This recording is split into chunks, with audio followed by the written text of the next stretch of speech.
สวดมนต์ข้ามปีในการสวดมนต์ข้ามปีนั้นพระอาจารย์ขอแนะนำพระผู้ใดอยากมาสวดและก็ให้เอาเทียนซอกก้อยเวียนหัวพ่อเฮือนแม่เฮือนหรือว่าบ่แม่นนักธุรกิจนี่ให้เอาเทียนซอกก้อยเวียนหัวแต่ถ้าผู้ใดเป็นนักธุรกิจพ่อค้าเซาขายแนะนำให้เอาเทียนเลี่ยมบาทเพื่ออย่างเพื่อเอามาจุดเสริมบุญเสริมบารมีพระอาจารย์กสิเฮ็ดพิธีสวดนพเคราะห์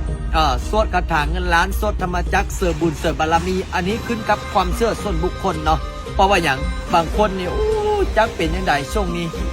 บ่ออกไม่ออกเชื่อว่าบางคนเนี่ยชักหน้าบอดถึงหลังเงินทองกับติดคัดชักหน้าบอดถึงหลังครอบครัวกับยุ่งยาก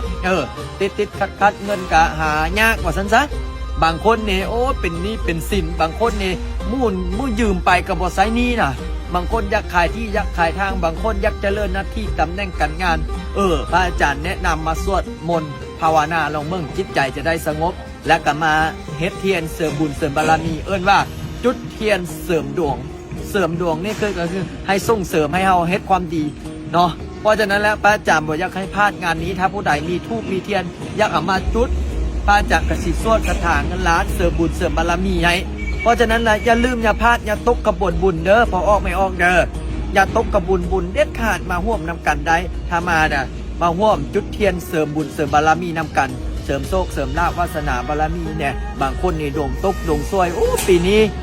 เป็นยังไงเนาะคือมันติดขัดชักหน้าบดถึงหลังเงินกับบอยู่กระเป๋าใบปีนี้พระอาจารย์พิเศษให้เนาะ